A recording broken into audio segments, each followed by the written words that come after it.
Crystal Birch. Well, I'm just going to actually move this a little bit.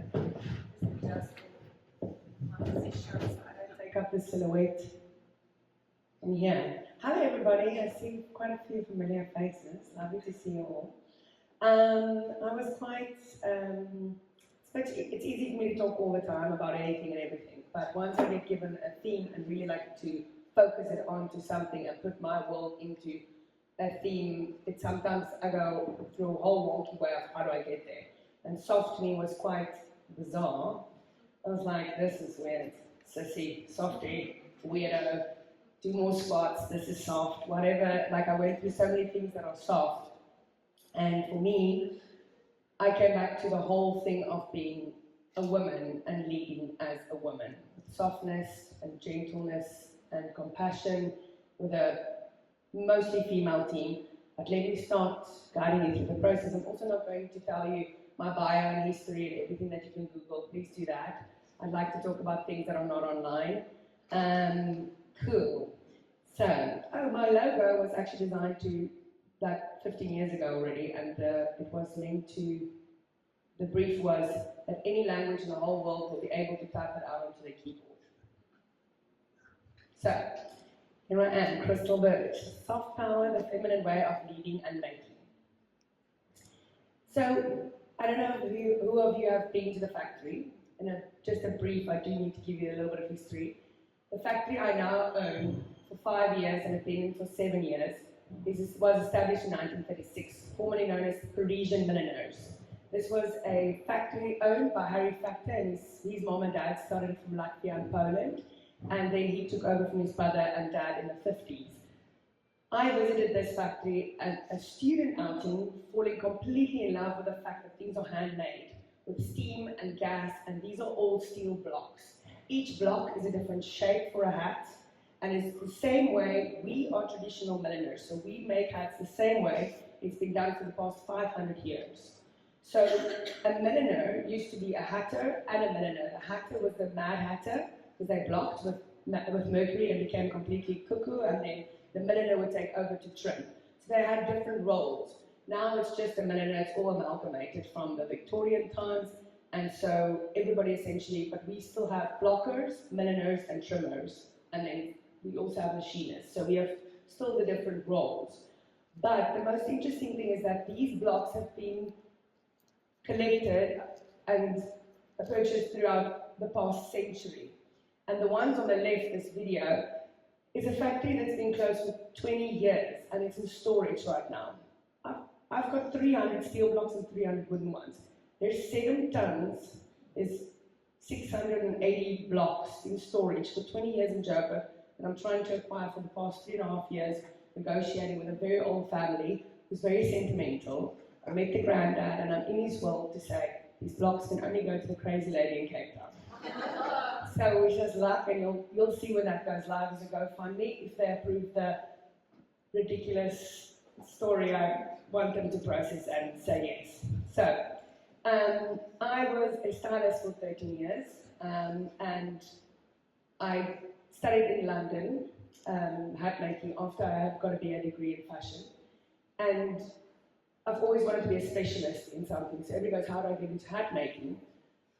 I wanted to be a specialist. I didn't want to do the CMT thing. I didn't want to do design. I just saw people, Maya Prost, Tian Low, I interned with Kevin Raja, David Klale, all of them, and they were all just living in their studios, and I had such a phobia of going to the same place every day, and then having all these crazy deadlines and just not, seeing other people and places. So I became a stylist, and I traveled the world, and I had lots of agents in different countries, and I was moving, and I didn't have a winter for 8 years.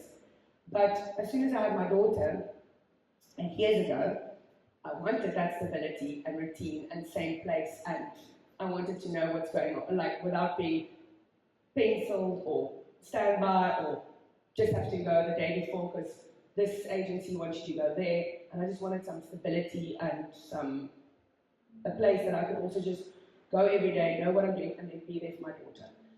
So then I went to the factory and said to Harry, listen, what's happening? I want to move in here. And I just moved in a month later. I worked at Parisian Milliners for a year for free while styling on the side. And he obviously going, woohoo, here comes this crazy lady with all this energy to just flip my factory, which I've slightly neglected, ever so slightly. And then she's going to turn this place into a different space, which did happen.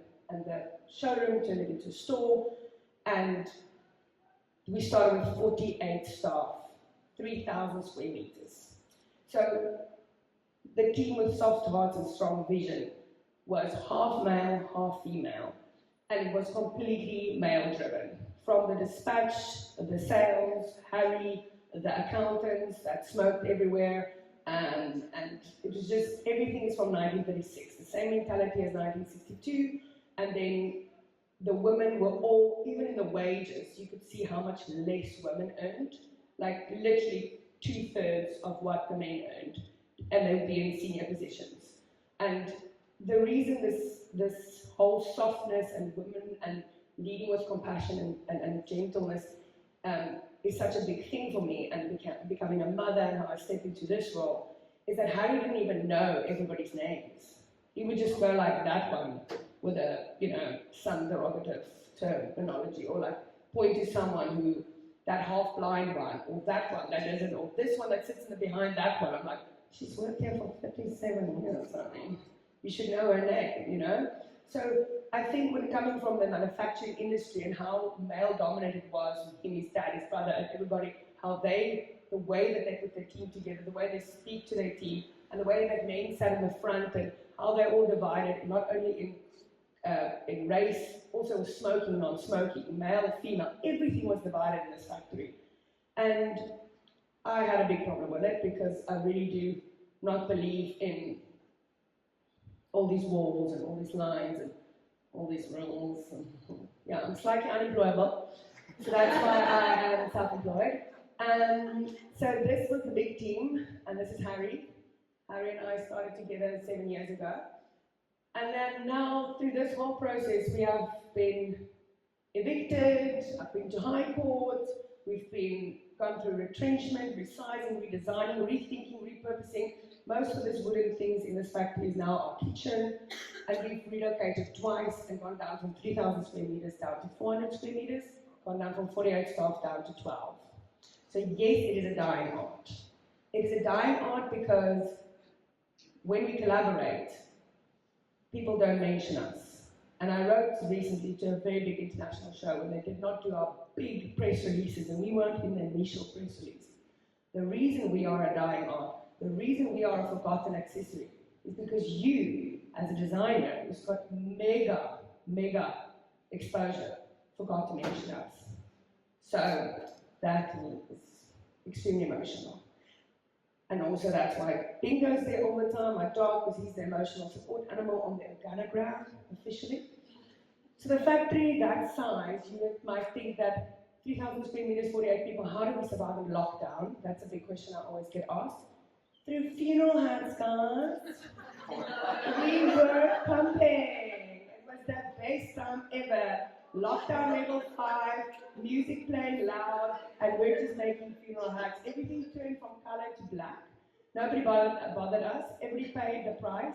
Everybody was so grateful to collect or have it dropped off. Nobody was difficult. They were like, I can't believe you have it made for me.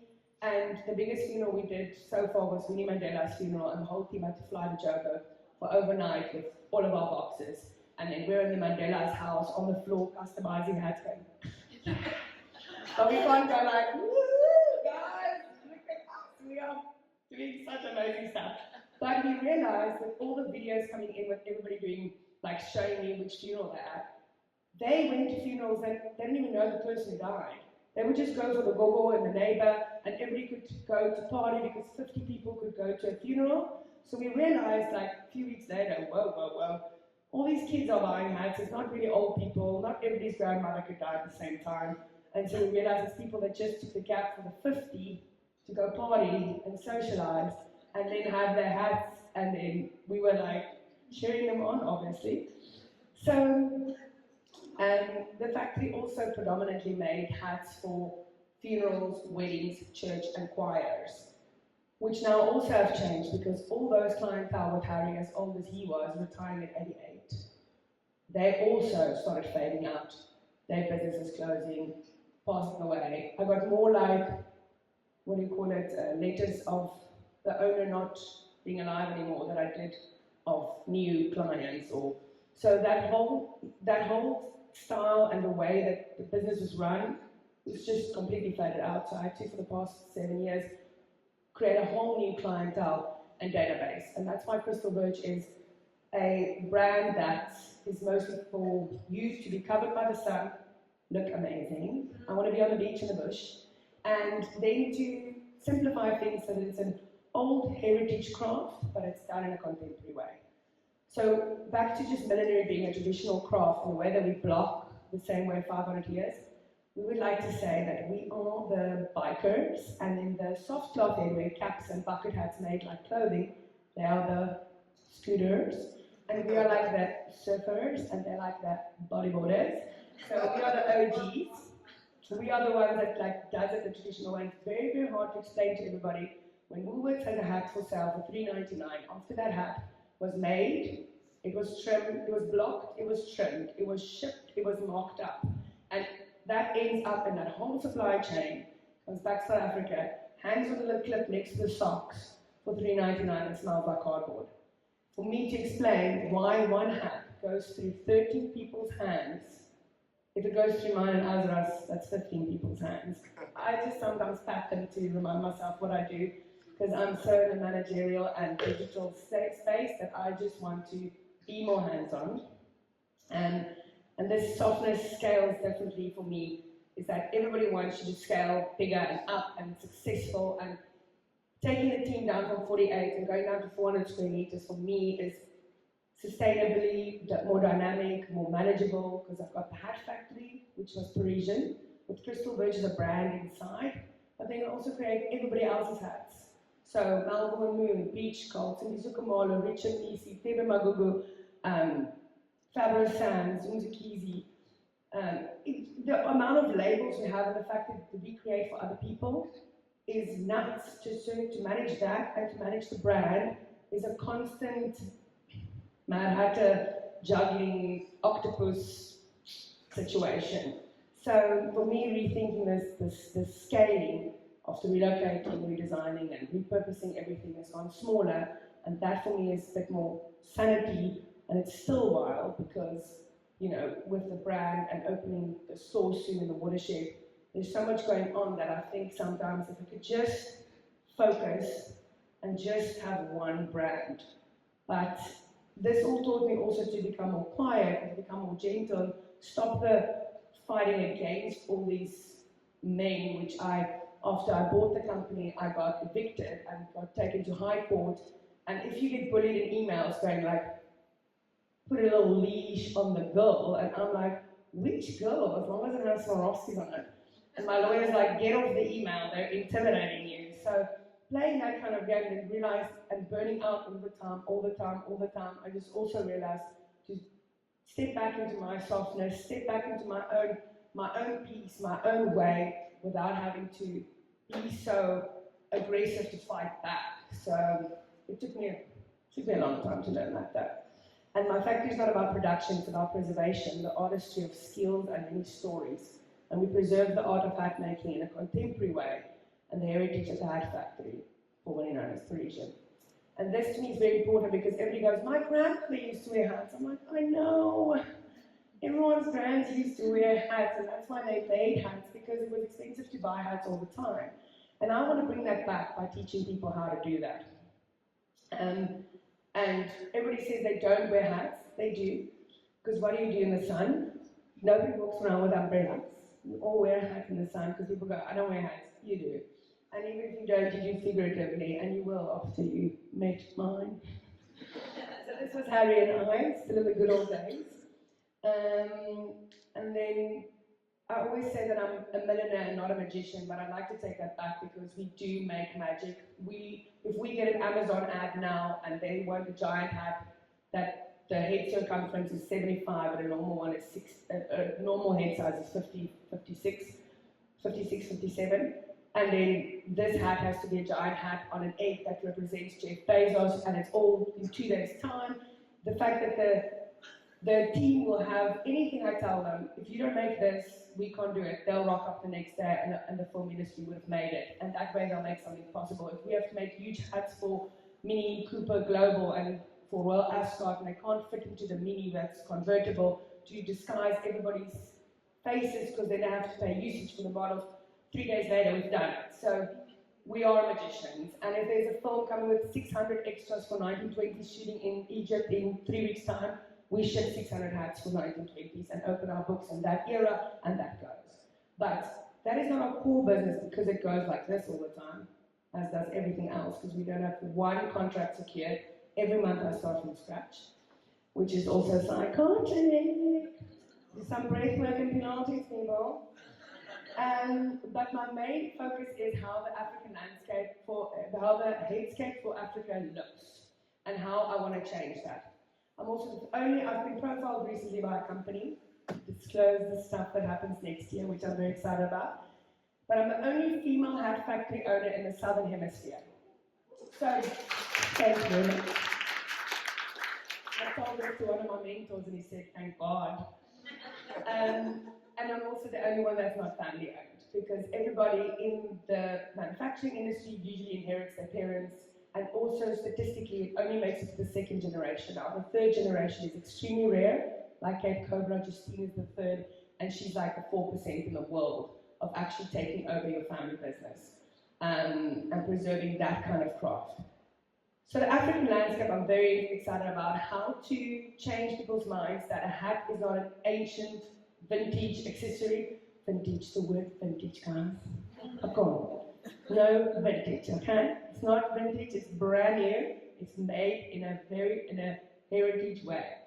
So I just want to show you visually some cool stuff because I am very visual. This was for a cover of a magazine with a Pick and Pay plastic bag.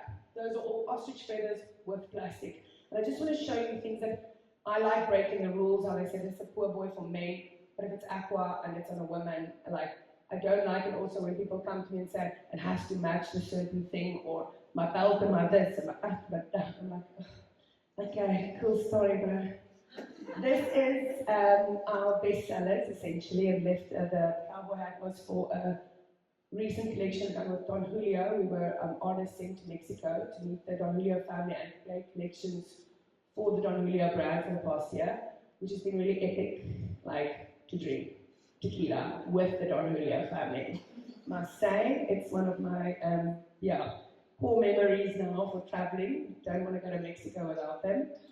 And just to show you this Sam Bolero, it's a braided hat and it protects you against the sun. We also have a lot of people, alopecia, lupus, cancer, that we have to make collections for with bamboo, linen, and silk inside. Horticulturists that are landscapers that need to look amazing. Everybody looks amazing for Instagram.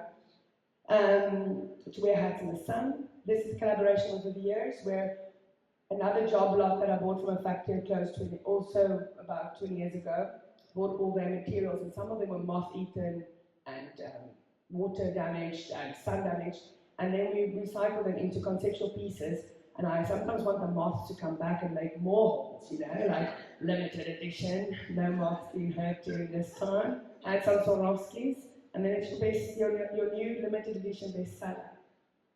This is a collection, Explorer collection, we did for Confections collections with Chew. And this is one of my most exciting collections that he always gives me complete free rein. These are all things that I collected in jewellery boxes. All of this was recycled out of the storage space, out of the factory, and all of it had to fit into one little suitcase to make 3 international fashion weeks.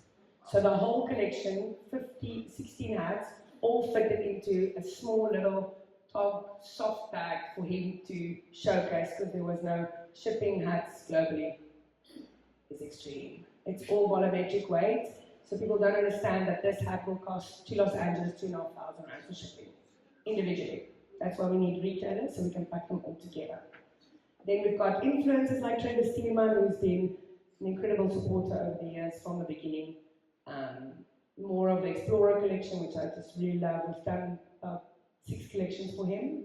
all the feathers, and each one has a journey. Each one, that's my earrings and the Sibaba earring recycled, and things that I've picked up on the street, the ocean, or wherever, and then start collecting them, and the veiling that we can't use anymore because it's gone all dusty. Sometimes things that's been in the factory forever and ever becomes quite a lovely thing to remix conceptual pieces with. Then also it's been published in so many international magazines and on covers, and I should really try. My bride is 10 this year, and I'm trying so hard to find all the information, because moving and losing a hard drive and sailing in this cloud and team member changing and logging for that, it is a bit spastic. I wish I was more archival and, you know, like a librarian style Tani, but I'm not. I'm trying to get all the high-res so I can actually show what is going on and what we have done. And doing something like this also reminds me and my team, like, guys, this is pretty epic, you know? Look how far we've come. Mantra Barney made pieces for her, and she just plays with it and turns this hat into so many different shapes. So this one I'd like to call the fortune cookie. And this was for Chila, a recent show last year. These are all pot plants braided around the terracotta pot plants, and then turning them upside down with ethereum, and then tying them down, because everything was about, well, all his plants, and specifically all his florals were only pot plants.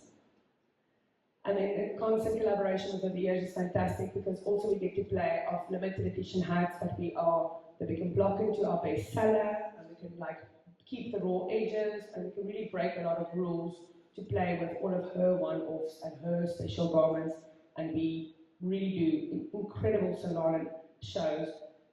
This does not always convert into sales, which, you know, it does give you exposure and everything, and like, this is where I want to play, but then you also have to think about, okay, Babylon's tour, and how do we do these 300 hats for you? And Cancer Association, Dermalogica, how do we transfer this into, or skin renewal for all your salons, or where do we sell 3, 5, 600 or 2,000 hats at a time? Because our retailers don't support us anymore, our big retailers, they all have gone to China, and accessory, that the markup is extreme. So we end up going to smaller boutiques in smaller spaces. But now our new collaborations are like People's Studio H, where we are making hats that are edible for the launch for Oranjezig market. And all of these hats have to be editable. So it is really profound what briefs I get, what the next thing is to do. I don't think social media is even a snippet of the amount that we can show. If I had to broadcast everything, I think people would be extremely overwhelmed, like me. So, going back to the male-female thing of circular thinking and linear thinking, very interesting fact is that women design in circles, oval shapes, and round, when men design straight lines and linear. This is proven fact that they, like men building the ladders and women being the weaving nets, because we're a bit more holistic. And so, moving this factory twice now and scaling down, I can see how it's all changed, where the factory was in all these blocks, all the presses were in this big line, and now it is more circular. Downstairs is also, you open, you walk from the showroom into the blocking room, and then you see all the raw material. Upstairs, our machines on the one side of the sample room, and I can look into that. Like, I can see the change in this time. Also, we've gone from a 50% men, 50% women team to a 90% women team. We only have 3 men left. Shame. But they carry all the heavy stuff. Fire marshals, we need Vicky, Bernadette, and Kevin. But it's just about like how women think it's sustainability, community, creative industries, like how I've led with women, the mothers turning blind. We have crazy cases in our factory of gangsterism, kids being killed. Our supervisor gave birth to stillborn twins. Like, we have deeply rooted trauma and sad stories in our factory. And as a woman, it makes me feel so amazing to lead with compassion and send them for help. And I don't think this was done before, so it's something I'm very emotional about and super proud of. So I think the world would look different if there were all women presidents across the whole country. Now come to my end of what I see for the future, except for the edible hats at Oranjezig market and opening at the watershed on the 8th of November, is that so many people have approached me to say, like, how do I transfer the skill? I can't upskill people on my floor while I'm busy running production and then have an extra machine and an extra, I've tried, and then I'm bringing in everybody's kids and everybody's wants to work, and then 3 weeks later they give up. Everybody wants to be an influencer or something else that they don't understand sitting down and doing this. Nose in, ears back, let's go. You're going to learn this skill and now you've got to do it. I find the tenacity, the grit, the endurance, and I don't see that very often. Like, I will have 10 interns, I'll fire 8 of them. Like, I'm not going to put my energy anymore into someone that can hardly open their eyes or give me an AI answer. I'm just like, I think the critical thinking we are losing is so intense that I want to shut off every screen.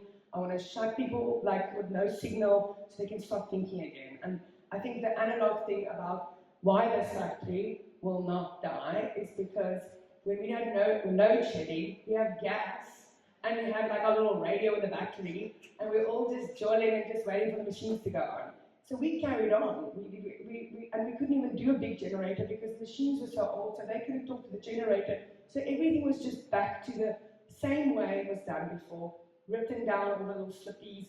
When I got to the factory as well, everything was written in invoices, still writing down, and that one with a little paper, printing out the little holes. And somehow I always go back to that because this is what's been working in this factory since 1936. A lot of times we're going to go so digital and we can't. So we've gone back to what really works, and I'm very happy about that. So then recently a company profiled me and said, you are now this woman who does this. And I was like, no, man, can't be. And they're like, cool, I know I'm the only one in Africa. Then we did Australia, then we did South America. We're like, okay, kind of the world, but we can't exclude. We don't know who owns factories in China. So Asia is excluded, but then going, okay, I've got a big responsibility. What am I going to do? So I registered the Birch Institute by Birch. It's a non-profit company that starts next year. First presentation for our big project is beginning December. Then we'll be able to teach. I'll be able to teach. And then I'm also the only milliner that owns a factory that's actually a trained milliner. So I can actually make it from scratch, even if I didn't have my factory. So the factory is quieted many times. So then it would half be production, say 3 days, 2 days school. And this way we can flip and work together. And I recently wrote a play, just want contemporary dancers throwing around hats and singing stuff. But a way how to change the headscape, change the headspace, that it's not just about a hat. It hasn't been about a hat for me for a long time, but everybody keeps talking about the physical hat. I'm like, no. What about the metaphysical hat? So the Birch Institute by Birch I'm very excited about because that can see the endorsements when it comes to Cancer Association, it comes to Cape Cool and Maori South Africa, and we're doing we're working with palm in Ghana, banana leaf in Uganda, 28 tribes in Mozambique to weave certain things, busy with all the wool with the farmers with Carbon and Co. It is magic, and I feel once we do 100% local product, I am going to retire and say my job is done. Okay, so I want to show you guys something. We did a few years ago, nobody really saw this, but this is where I want hats to go to. And then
Cool. This also allows us then to do play with digital and with the waves in handmade, and then transform it from this one next onwards is to then have your filter and change your hats, and you can try this on. This is what this was built for. Quite a few years ago.